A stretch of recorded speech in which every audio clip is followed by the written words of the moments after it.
அல்ஹம்துலில்லாஹி ரப்பில் ஆலமீன் வனுஸல்லி அலா ரசூலில் கரீம் வஅலா ஆலிஹி வஅஸ்ஹாபிஹி அஜ்மஈன். قال الله تعالى في القرآن الكريم والفرقان الحميد أعوذ بالله من الشيطان الرجيم بسم الله الرحمن الرحيم فصل لربك وانحر. قال نبينا محمد رسول الله صلى الله عليه وسلم أن تعبد ربك كأنك تراه وإن لم تكن تراه وإنه يراك. اللهم صل على سيدنا محمد وعلى آل سيدنا محمد وأنزله المقعد المقرب عندك يوم القيامة. எல்லாம் அல்ல அல்லாஹுவை போற்றி புகழ்ந்து அருமை நாயகம் முஹம்மது ரசூலுல்லாஹ் ஸல்லல்லாஹு அலைஹி வஸல்லம் அவர்கள் மீது சலாத்தையும் சலாமையும் கூறி அன்னாரை பின்பற்றிய சத்திய சஹாபாக்கள், நல்லோர்கள், சுஹதாக்கள், குறிப்பாக இந்த ஜும்மாவின் அவைக்கு வருகை இருந்திருக்கிற வரை இருக்கிற எல்லா மக்களின் மீதும் எல்லாம் வல்ல அல்லாஹுவின் பேரருளும் பெருங்கருணையும் என்றும் நிறைவாக வந்து சேரட்டுமாக. வல்ல அல்லாஹ் நம்முடைய பாவங்களை, தவறுகளை மன்னித்து அவனுடைய திருப்பொருத்தத்திற்குரிய நன்மக்கள் கூட்டத்திலே உங்களையும் என்னையும் எல்லா மக்களையும் சேர்த்தருள் புரிவானாக. வாழும் காலம் வரை ஆரோக்கியத்தை நிறைவாக தந்து மருத்துவமனையின் அனைத்து விதமான துன்பதகிரங்களை விட்டு நம்மையும் நம்முடைய சந்ததிகளையும் குடும்பத்து மக்களையும் அல்லாஹ் காத்து ரட்சிப்பானாக.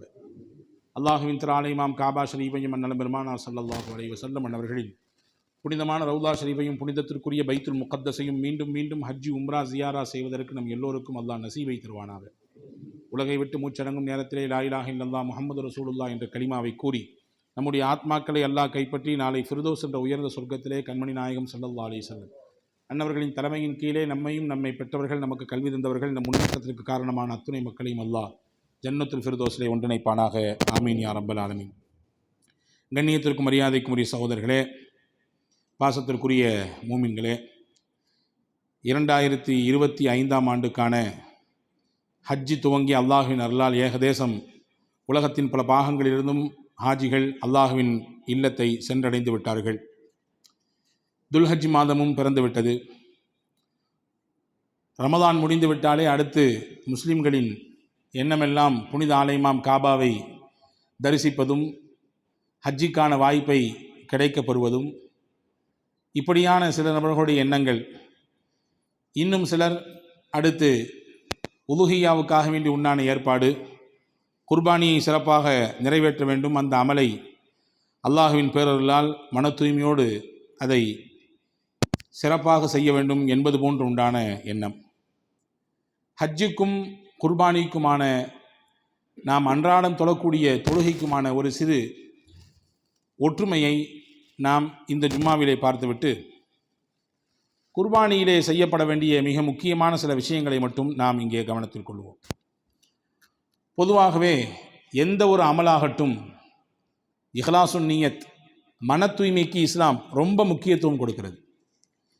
எந்த ஒரு செயல் செய்தாலும் சரி, அது சிறிதாகட்டும் பெரிதாகட்டும், மன தூய்மை பிரதான பங்கு அதிலே வகிக்கிறது.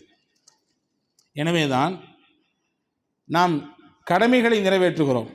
அந்த கடமைகளில் ஒன்றுதான் நோன்பு என்கின்ற கடமை. இஸ்லாத்தில் 50 கடமைகளில் ஒன்று அது. ஆனால் எதற்கும் கொடுக்காத தனிச்சிறப்பை, கூலியை அல்லாஹ் நோன்புக்கு வைத்திருக்கிறான். நபிகள் பெருமானார் ஸல்லல்லாஹு அலைஹி வஸல்லம் சொன்னார்கள், நோன்பு அல்லாஹ் சொல்கிறான் எனக்குரியது, அதற்கு கூலி நான் தான். இவ்வளவுதான் என்றெல்லாம் அளந்தெல்லாம் கொடுக்க முடியாது, இந்த அளவு என்றெல்லாம் குறிப்பிட முடியாது. நோன்பு எனக்குரியது, நானே அதற்கு கூலி. அப்படி என்றால் என்ன பொருள் தெரியுமா? நோன்பில் 100% மன தூய்மை இருக்கிறது. நான் நோன்பா இல்லையா என்பதை நான் சொல்லாமல் உங்களால் தெரிந்து கொள்ள முடியாது. நான் அதை காட்டிக்கொள்ளாமல் வேறு யாருக்கும் தெரியாது. என் மனைவிக்கு கூட தெரியாது, என் வீட்டில் இருக்கக்கூடிய நபர்களுக்கும் கூட தெரியாது. இப்போ எனக்கும் அல்லாஹ்வுக்குமானது, அது எனக்கும் என்னை படைத்தவனுக்குமானது. எனவே தான் நோன்பாளி பார்க்காத நபர்கள், யாருமே இல்லாத இடத்திலும் கூட அல்லாஹ் பார்க்கிறான் என்ற உணர்வோடு தண்ணீரின் பக்கம் போவதில்லை, உணவின் பக்கம் போவதில்லை. தனக்கு பிரியமான ஆசையான தன்னுடைய வாழ்க்கை துணையாக இருக்கக்கூடிய மனைவியிடத்திலும் பகல் நேரங்களில் நெருங்குவதில்லை. காரணம், தன்னுடைய வீடுதான், தான் கட்டிக்கொண்ட மனைவிதான், தனக்காக வேண்டி பிள்ளை பெற்றுக் கொடுத்த பெண் தான். ஆனாலும் கூட அல்லாஹ் இருக்கிறான், பார்க்கிறான் என்ற உணர்வு. அப்போ இந்த மன தூய்மை நோன்பிலே 100% வெளிப்படுகிறது. எனவே தான் அல்லாஹ் சொன்னான், இதற்கு கூலி நான் தான், இதற்கு கூலி நான் தான். இப்போ மன தூய்மைக்கு அல்லாஹ் ரொம்ப பெரிய இடத்தை வைத்திருக்கிறான் பாருங்கள். எனவேதான் ஹஜ்ஜினுடைய விஷயத்தை கவனியுங்கள். ஹஜ் ஒரு புல்லரிக்க வைக்கக்கூடிய பயணம். செய்தவர்களுக்கெல்லாம் தெரியும். அந்த உடையை உடுத்தும் பொழுதே நம் கண்களிலிருந்து ஏன் தான் தண்ணீர் வருகிறது என்று நமக்கே தெரியாது. உடலெல்லாம் ஒரு விதமான சிலிர்ப்பையும் ஒரு விதமான ஒரு புல்லரிப்பையும் பார்க்க முடியும். வழி அனுப்புவதற்கென்று ஒரு கூட்டம், நம்மை வரவேற்பதற்கென்று ஒரு கூட்டம். எல்லாரிடத்திலும் சொல்லுவோம், நான் ஹஜ்ஜுக்கு போகிறேன், எனக்காக வேண்டி துவா செய்யுங்கள். தெரிந்தவர்கள், தெரியாதவர்கள், உறவுகள், சொந்தங்கள் எல்லாரிடத்திலும் போய் சொல்லுவோம். இந்த இடத்தில் எங்கேயுமே ஒரு ஹாஜியினுடைய மனதிலே அல்லாஹுவிற்காக வேண்டி என்கின்ற எண்ணத்தை தாண்டி வேறு எந்த எண்ணமும் புகுந்துவிடக்கூடாது என்பதிலே ரொம்பவும் கவனமாக இருக்க வேண்டும். எனவே தான் அல் குர்ஆனிலே அல்லாஹ் சொன்னான், வலில்லாஹி அலன்னாஸ் ஹிஜ்ஜுல் பைத். எங்கேயும் அல்லாஹ் இப்படியான வார்த்தை பிரயோகிக்கவில்லை, பயன்படுத்தவில்லை. எனக்காக வேண்டி நீங்கள் தொழுங்கள் சொல்லலை அல்லாஹ். ஆனால் தொழுகிறது அல்லாஹ் கணக்கு தொழுதுட்டு இருக்கோம். எனக்காக வேண்டி நோன்பு வையுங்கள் அல்லாஹ் சொல்லலை. குதிபா அலைக்கும் சியாம் கமா குதிபா அலல்லதீன மின் கபலிக்கும். உங்களுக்கு முன்னால் உள்ளவர்களுக்கு நோன்பு கடமை, நீங்களும் நோன்பு வையுங்கள். எனக்காக வேண்டி நீங்கள் ஜக்காத்தை கொடுங்க அல்லாஹ் சொல்றான். ஆத்து ஜக்கான்றான், ஜக்காத்தை கொடுங்கன்றான். ஆனால் ஹஜ்ஜை பற்றி மட்டும் சொல்லும் பொழுது வலில்லா அந்த வார்த்தை எல்லாம் பயன்படுத்துறான். அல்லாஹுவிற்காக அப்படின்னா என்னதே அர்த்தம்? இந்த ஹஜ்ஜினுடைய விஷயத்தில் அந்த மனதிலே கொஞ்சம் சலசலப்பு வந்து விடலாம், பேர் புகழ் என்கின்ற எண்ணம் கலந்து விடலாம். அதற்கு ஒரு காலமும் இடம் கொடுத்து விடாதீர்கள். ஒரு காலமும் அதற்கு இடம் கொடுத்து விடாதீர்கள். இஹ்லாசுன் நிய்யத் என்பது எல்லா அமலுக்கும் முக்கியம், ஹஜ்ஜிலே கூடுதலாக முக்கியத்துவம் பெறுகிறது என்பதை அல்லாஹ் இந்த இடத்திலே உணர்த்துகிறான். எனவேதான் சையதுனா உமர் ரலியல்லாஹு அன்ஹு இடத்திலே அவருடைய மகனார் இப்னு ரலியல்லாஹு அன்ஹு வருஷம் ஹஜ்ஜுக்கு போவாங்க. உமர் ரலியல்லாஹு அன்ஹு ஒரு வருஷம் கூட போனாங்க. இப்னு ரலியல்லாஹு அன்ஹு பார்த்துட்டு எல்லாம் திரும்புகிற இடமெல்லாம் மக்கள் தலை. அரஃபாவிலே பார்க்க முடியும், முஸ்தலிஃபாவிலே பார்க்க முடியும் இந்த காட்சியை. திரும்புகிற இடமெல்லாம் மக்கள் தலை, எல்லாரும் ஒரே தோற்றம், எல்லாரும் ஒரே உடை, எல்லாரும் ஒரே முழக்கம். பார்த்துட்டு பூரிச்சு போய் சொன்னாங்களாம் இப்னு ரலியல்லாஹு அன்ஹு, எவ்வளவு பேர் மக்கள் வந்திருக்கிறாங்க, எவ்வளவு நாடுகள்லேருந்து வந்திருக்கிறாங்க. சையதுனா உமர் ரலியல்லாஹு சொன்னாங்க, அர் ரக்குபு கசீர் வல் ஹஜ்ஜாஜ் கலீல். பயணிகள் தான் அதிகம் வந்திருக்கிறார்கள், ஹாஜிகள் கம்மியாக இருக்காங்கன்னாங்க. பயணிகள் அதிகம் வந்திருக்கிறாங்க, பயணப்பட்டு வந்திருக்கிறாங்க. ஆனால் இங்கே ஹாஜியாக மாறுபவர்களுடைய எண்ணிக்கை கம்மி. அப்படின்னா என்ன அர்த்தம்? எண்ணப்பாடு மாறும் பொழுது நம் பயணமும் வீணாகி போய்விடும். நம்முடைய எண்ணத்திலே கொஞ்சம் ஏதாவது சறுக்கல் ஏற்படுகிற பொழுது நாம் செய்யக்கூடிய அமலிலே அது பின்னடைவை ஏற்படுத்திவிடும். இது ஹஜ்ஜில். இதே மாதிரி தான் குர்பானியிலையும் எண்ணப்பாடு ரொம்ப தூய்மையாக இருக்க வேண்டும். நாம் கொடுக்கக்கூடிய உதுகியாவிலையும் எண்ணம் தூய்மையாக இருக்க வேண்டும். எனவே தான் அல் குர்ஆனிலே உதுகியாவை பற்றி பேசுகிற 2 வசனத்தை உங்களுக்கு சொல்லுகிறேன். 2 வசனம். இந்த 2லையும் அல்லாஹ் எப்படி பேசலாம் பாருங்க. நம்ம எல்லாத்துக்கும் தெரிஞ்ச ஒரு அத்தியாயம் சூரா கௌசர். 3 வசனங்கள் தான் இருக்கிறது. அதில் 2வது வசனத்தை பாருங்கள். இன்ன அத்தைனாக்கல் கௌசர், நபியே உங்களுக்கு நாம் கௌசர் என்ற நீர் தடாகத்தை கொடுத்து விட்டோம். அடுத்து சொல்றான், ஃபஸல்லி லிரப்பிக வன்ஹர், ஃபஸல்லி லிரப்பிக வன்ஹர். உங்களை படைத்து பரிபாலித்து ரட்சித்து கொண்டிருக்கிற உங்கள் ரப்புக்காக வேண்டி நீங்கள் தொழுங்கள். வன்ஹர், அந்த ரப்புக்காக வேண்டியே நீங்கள் உதுகியாவும் கொடுங்கள். ரொம்ப முக்கியத்துவம் படுத்தி சொல்றான். எந்த இடத்திலும் கலப்பு வந்துட வேண்டாம். நாங்கள் பாரம்பரியமாக கொடுத்து வரமாக்கும் குர்பானி வெறுதே இல்லையே. நாங்கள் எப்பொழுதுமே பிடிக்கிற குட்டி இருக்குத 25 கிலோவுக்கு மேலே தான் பிடிக்கிறது. எங்கள் வீட்டில் 6 பேர் இருக்கோம், ஆனால் 1 கொடுக்க மாட்டோம், 6 கொடுத்துறது. அது எதுக்கு மிச்சம் வைப்பானே? அன்பர்களே, இப்படியெல்லாம் பேசி இப்படியெல்லாம் எண்ணப்பட்டு உங்களுடைய அமல் வீண் போய்விட வேண்டாம். உங்கள் அல்லாவுக்காக வேண்டி கொடுங்கள் என்று அல்லாஹ் சொல்கிறான்.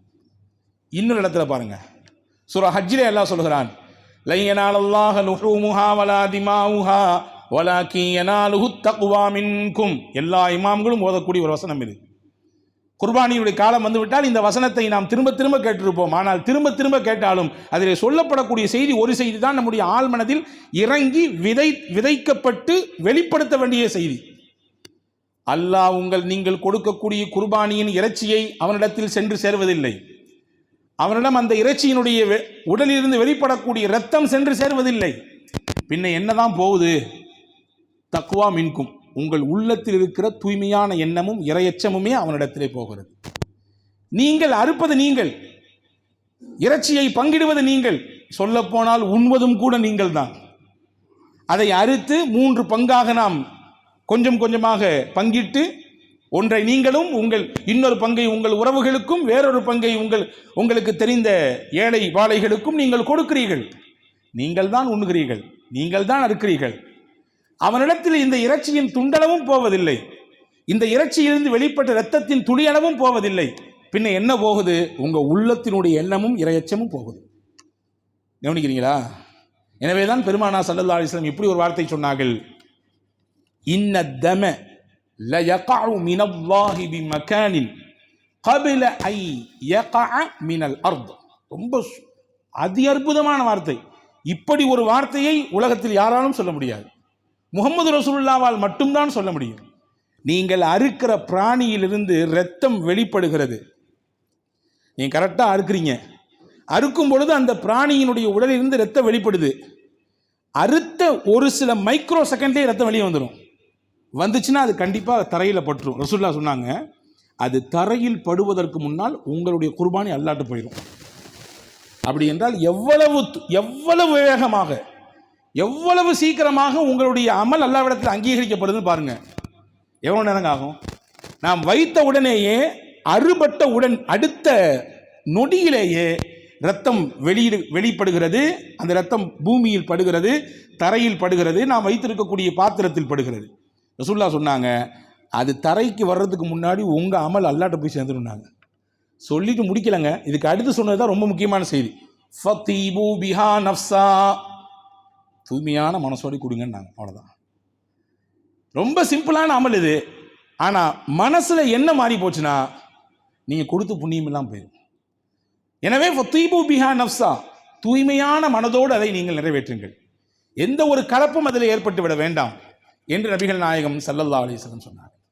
எனவே ஹஜ்ஜிக்கு எப்படி தூய மனம் தேவைப்படுதோ, ரொம்ப முக்கியத்துவம் பிரதான இடத்தை பிடிக்கிறதோ, அதே போன்று இந்த ஹஜ்ஜினுடைய மாதத்திலே, இந்த துல்ஹஜ்ஜினுடைய மாதத்திலே உலகெங்கிலும் வாழக்கூடிய முஸ்லிம்கள் நிறைவேற்றக்கூடிய ஒரு உன்னதமான ஒரு அமலாக இருக்கக்கூடிய உதுஹியாவிலும் ரொம்ப தூய்மையாக அந்த மனம் இருக்க வேண்டும். ஆனால் இன்னைக்கு காலப்போக்கில் எப்படி ஆயிடுச்சு தெரியுமா? உதுஹியா என்பது அமல் என்பதை கடந்து பேரம் பேசுகிற இடமாக மாறிப்போச்சு, ஏமாற்றுகிற இடமாக மாறிப்போச்சு, மோசடி செய்கிற இடமா மாறிப்போச்சு.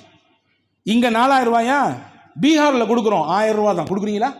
நம்மால் 4 பங்கு போடுங்கன்றாங்க. நடக்கிறது ஏன் அங்கே கம்மி இங்கே கூட? அன்பான சகோதரர்களே, நான் விலாவரியாக சொல்லவில்லை, நான் கோடு மட்டும் போடுகிறேன், நீங்கள் புரிந்து கொள்ளுங்கள். அமல் என்கின்ற கட்டத்தை தாண்டி இது ஒரு இயல்பாக மனிதர்களிடத்திலே புழங்கப்படுகிற விஷயமாக மாறி போய்விட்டது. அதனால் என்ன ஆனது? மனிதர்களிடத்திலே ஒரு விதமான ஒரு சகிப்புத்தன்மை, ஒரு விதமான ஒவ்வாமை தொற்றிக் கொண்டது. பணத்தை மட்டும் அனுப்பிடுவோம், எங்கேயாவது கொடுத்துக்கட்டும், அந்த இறைச்சி கூட நமக்கு தேவையில்லை, ஜிபே பண்ணிடுறோம் அல்லது எதையாவது கொடுத்து அனுப்பிடுறோம், நீங்க பண்ணி கொடுத்து ஏதாவது செஞ்சுங்க. அதை அறுக்கும் பொழுது பெருமக்கள் சொல்கிறார்கள், யாருக்காக வேண்டி நீங்கள் அதை கொடுக்கிறீர்களோ அவர்கள் முன்னால் நிற்பதுதான் சிறப்பு. நீங்கள் ஷேரில் இருக்கிறீங்களா, சேர்ந்து இருக்கிறீங்களா, அந்த 7 பேர் அங்கே நிற்கிறது தான் சிறப்பு. அல்லது உங்கள் சார்பாக உங்கள் குடும்பத்தில் ஒருவர் இருப்பது மிகவும் உசிதம், ரொம்பவும் நல்லது. ஆனால் நடப்பது வித்தியாசமாக இருக்கிறது. எனவே அன்பான சகோதரர்களே, ஹஜ்ஜிலும் சரி, இந்த ஹஜ்ஜி மாதத்தில் நிறைவேற்றப்படக்கூடிய உதுஹியாவிலும் சரி, மன தூய்மை ரொம்ப முக்கியமாக இடம்பெறுகிறது. இது ஒன்றாச்சா? அடுத்து ஒரு ஒற்றுமை சொல்ற பாருங்க. ஹஜ்ஜி விஷயத்தை பற்றி ரசூலுல்லாஹ் சொன்னாங்க. திருமிதி ஷரீஃபிலே ஒரு ஹதீஸ் வந்திருக்கிறது.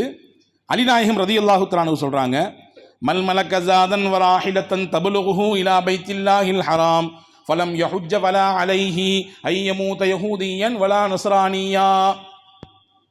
பெருமானா ஸல்லல்லாஹு அலைஹி சொன்னாங்க, யாருக்கு ஹஜ்ஜி செய்யறதுக்கு வசதி இருக்குது, உடல்ல திடகாத்தனம் இருக்குது, பொருளாதாரம்லாம் மாஷா அல்லாஹ் பரக்கத்தா அல்லாஹ் கொடுத்துருக்கான், நல்ல நிலையில தான் வியாபாரம் இருக்குது, நல்ல நிலையில தான் வருமானம் இருக்குது, போவதுக்காக வேண்டி உண்டான செலவு என்னவோ அவர்கிட்ட இருக்குது, ஆனால் தள்ளி தள்ளி போடுறாரு, அல்லது அதில் பெரிய கவனம் இல்லை, பார்த்துக்கலாம் என்று தள்ளி தள்ளி போடுகிறார், அல்லது இப்படி வைக்கலாம். இதற்கு அர்த்தம் அதில் பெரிய ஈடுபாடு இல்லை. நபிகள் பெருமானா ஸல்லல்லாஹு அலைஹி வஸல்லம் சொன்னார்கள், மரணம் எப்படியும் வரலாம், இவருக்கு ஹஜ்ஜின் மீது எந்த ஈடுபாடும் இல்லாமல், அதற்கான எந்த முயற்சியும் மேற்கொள்ளாமல், அதற்காக வேண்டி எந்த நகர்விலும் இவர் பங்கெடுக்காமல் இருந்து, எல்லா வசதியும் இருந்து, உடலினுடைய சக்தியும் இருந்து, இவர் ஹஜ்ஜிக்கு போகாமல் மௌத்தாகிவிட்டார். பெருமானாரின் வார்த்தையை கவனியுங்கள். எனக்கு பிரச்சனை இல்லை, அவர் யூதராக மரணிச்சா என்ன, நஸ்ரானியாக மரணிச்சா எனக்கு என்ன.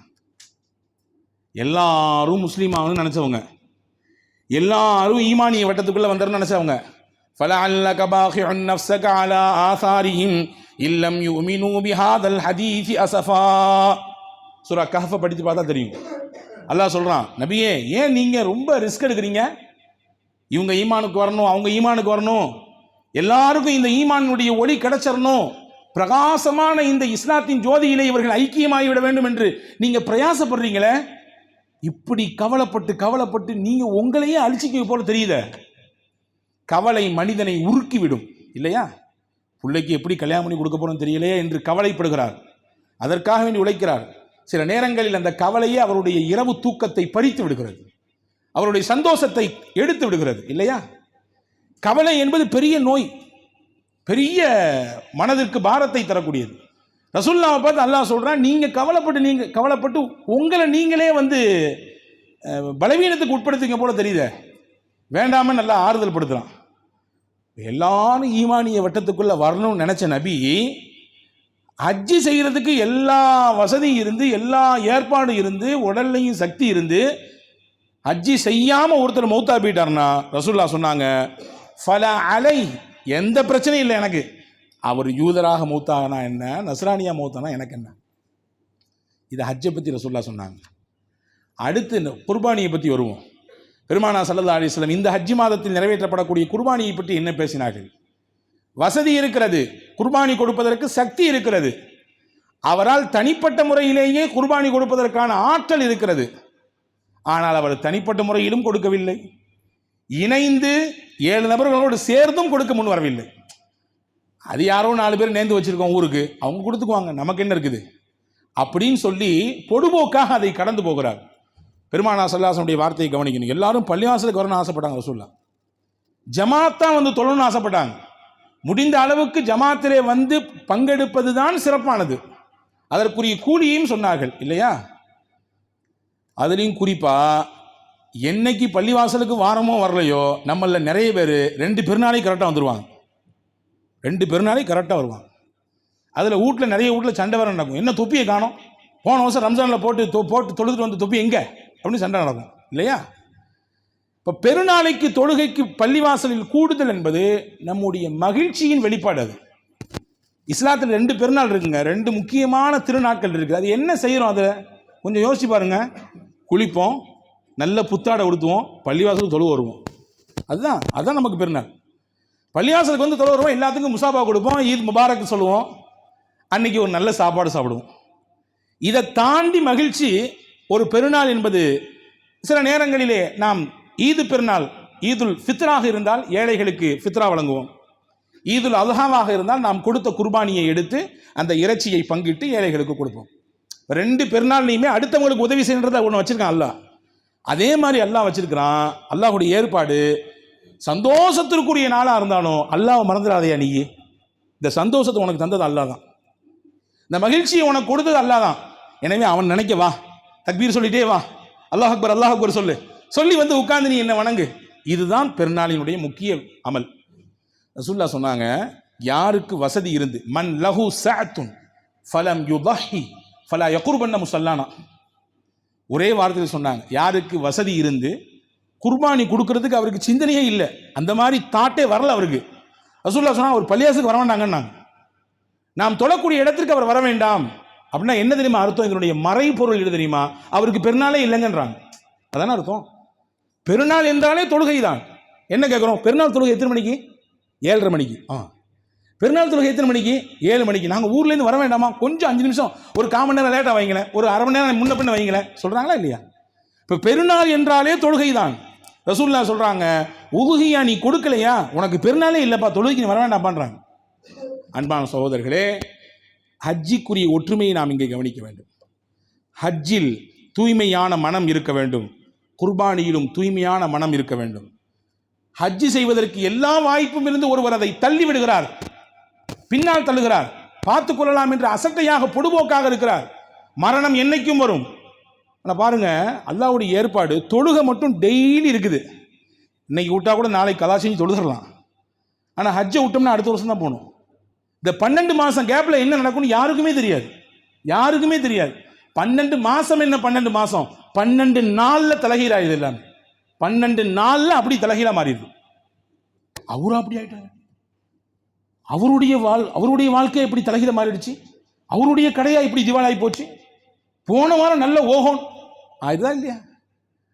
அல்லாஹுடைய ஏற்பு. எனவே தான் பெருமானா ஸல்லல்லாஹு அலைஹி வஸல்லம் அதுக்கு எல்லா வாய்ப்பும் இருந்து ஒருத்தர் மிஸ் பண்றாருன்னா அவரை விட புரிதல் இல்லாதவர் உலகத்தில் யாருமே இல்லை.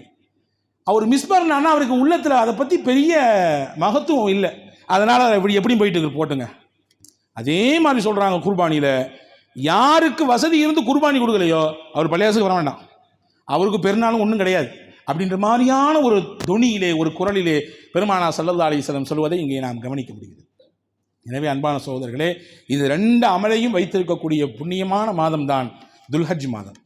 பெருமானா ஸல்லல்லாஹு அலைஹி வஸல்லம் 10 ஆண்டு காலம் மதீனாவிலே தங்கியிருந்தார்கள். அந்த 10 வருஷமும் குர்பானி கொடுத்தாங்க, ஒரு வருஷம் கூட மிஸ் பண்ணலை. ஹதீஸில் வந்திருக்கிறது, இப்னு உமர் ரலியல்லாஹு தஆலா அறிவிக்கிறாங்க, திர்மிதி ஷரீஃபில் இந்த ஹதீஸ் இருக்கிறது, காம ரசூலுல்லாஹி ஸல்லல்லாஹு அலைஹி வஸல்லம் பில் மதீனா 10 சினீன் யுதஹி. 10 ஆண்டுகள் பெருமானா ஸல்லல்லாஹு அலைஹி வஸல்லம் மதீனாவிலே தங்கியிருந்தார்கள். அவர்களின் மதீனாவின் வாழ்க்கை 10 ஆண்டு, 10 ஆண்டும் பெருமானா ஸல்லல்லாஹு அலைஹி வஸல்லம் கொடுத்துருக்காங்க. சஹாபாக்கள் கேட்டாங்க, ஹதீஸில் வருது, ஸைத் இப்னு அர்கம் ரலியல்லாஹு தஆலா அன்ஹு இந்த ஹதீஸ் அறிவிக்கிறாங்க, இப்னு மாஜாவிலே பதிவாக இருக்கிறது. ரசூலுல்லாஹ் கேட்குறாங்க, வமா ஹாதிஹில் அதாஹி யா ரசூலல்லாஹ், உதுஹியானா என்ன? அப்போ ரசூலுல்லாஹ் சொன்னாங்க, சுன்னத்த அபீக்கும் இப்ராஹிம், உங்களுடைய தகப்பனார், உங்களுடைய முன்னோர்களில் ஒருவர் இப்ராஹிம் அலி இஸ்லாமுடைய வழிபாது. இப்ராஹிம் அலி இஸ்லாம் எனக்கு கற்றுத்தந்த ஒரு அற்புதமான இபாதத் அது. அடுத்து கேட்குறாங்க சஹாபாக்கள், ஃபமா லனா ஃபீஹா யா ரசூலல்லாஹ், இந்த உலுஹியாவிலே எங்களுக்கு என்ன கிடைக்கும்? உலுஹியா கொடுப்பதினாலே என்ன கிடைக்கும்? தொழுகையின் மூலமாக என்ன கிடைக்கும்? கண் குளிர்ச்சி கிடைக்கும், மன அமைதி கிடைக்கும், உள்ளத்தில் கூடிய பாரத்தை எல்லாம் அடித்து கொட்டி வச்சிடலாம் வெளியே அல்லாட்ட. நோம்புனால் என்ன கிடைக்கும்? உடலுக்கு ஆரோக்கியம் கிடைக்கும், ஈமானிய புத்துணர்வு கிடைக்கும். ஜக்காத்தினால் என்ன கிடைக்கும்? நம்முடைய பொருளாதாரத்துக்கு பாதுகாப்பு கிடைக்கும்.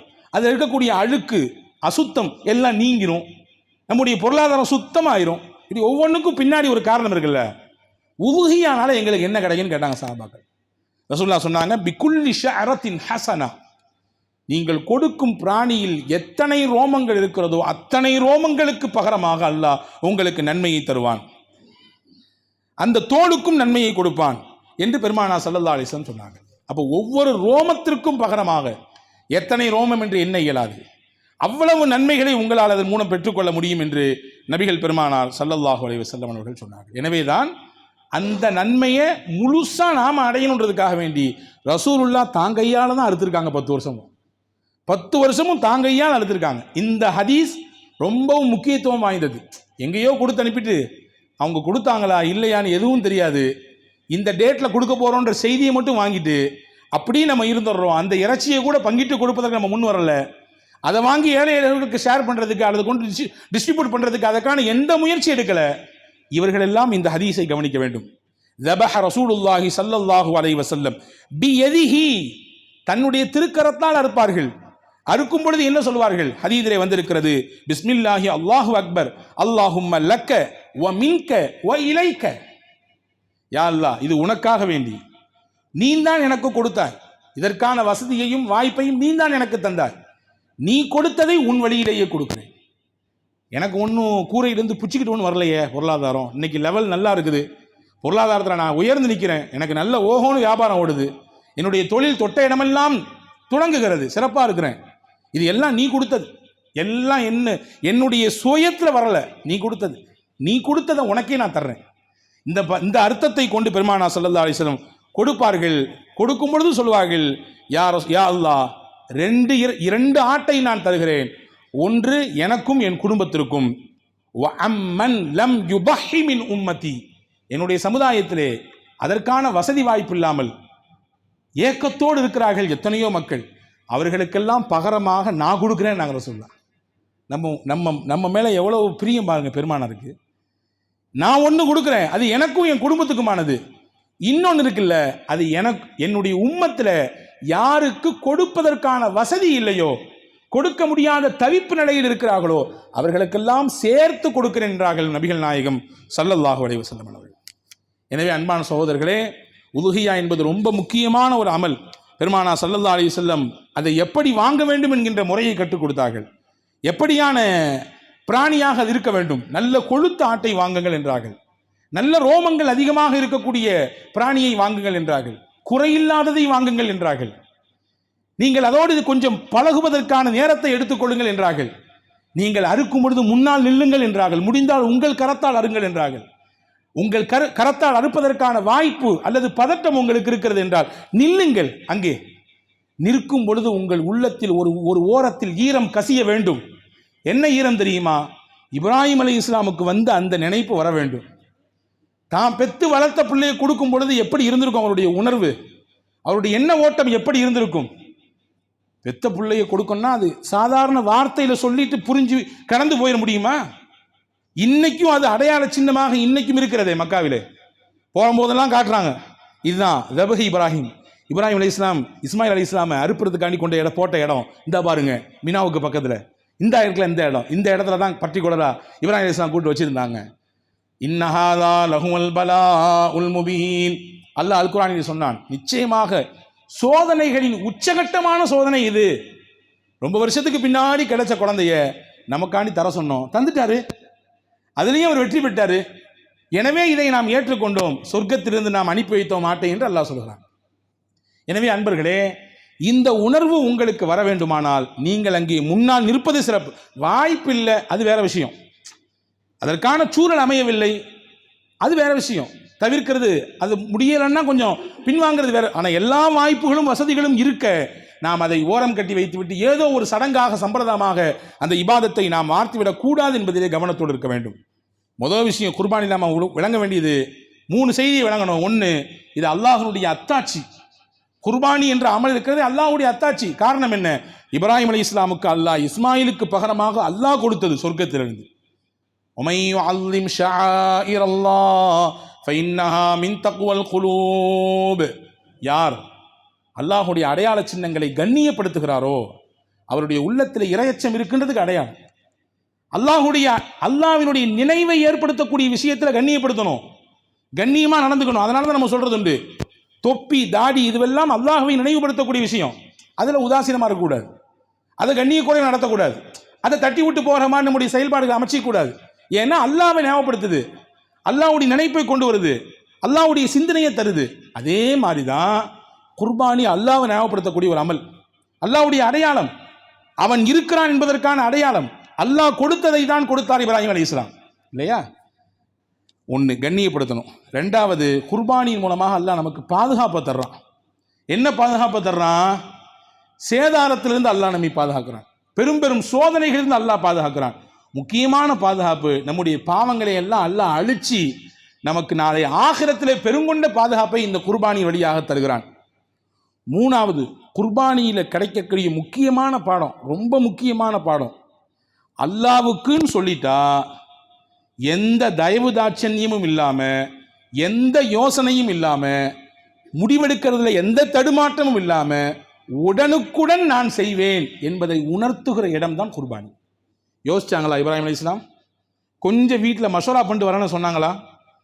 கொஞ்சம் பையன்கிட்ட கேட்டுக்கிறேன்னு, சின்ன பிள்ளையா இருக்கிறார், அவர் வளரக்கூடிய பிள்ளையா இருக்காரு, பேசுறாரு, விளையாடுறாரு, அதெல்லாம் பார்க்குறேன், எவ்வளோ மகிழ்ச்சி.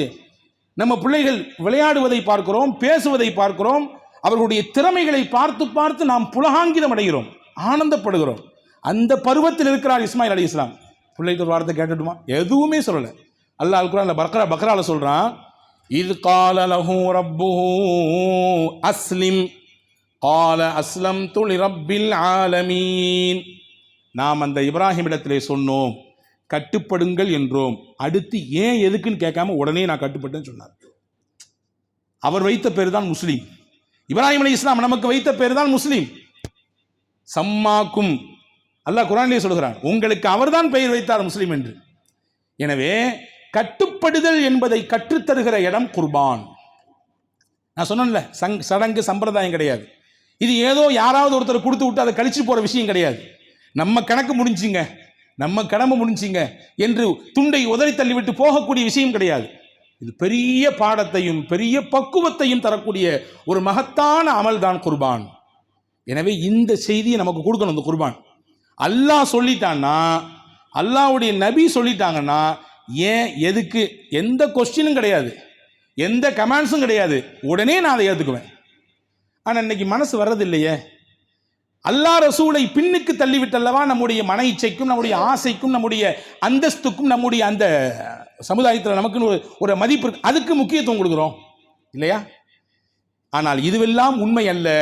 அல்லாஹ் ரசூலுக்கு நீங்கள் வழிபடுவதும் அவர்களை முன்னிலைப்படுத்துவதும் தான் முக்கியமானது. அதுதான் உங்கள் வாழ்க்கைக்கான மிகப்பெரிய வெற்றிக்கான வழியை வகுத்து தரக்கூடியது என்பதை காட்டுகிற இடமாக இந்த குர்பானி என்கின்ற அமல் இருக்கிறது. இப்படிப்பட்ட மகத்தான விஷயங்களை தாங்கி நிற்கக்கூடிய இந்த குர்பானி என்கின்ற அமலை சிறப்பாக செய்வதற்கு முறைப்படுவோம்.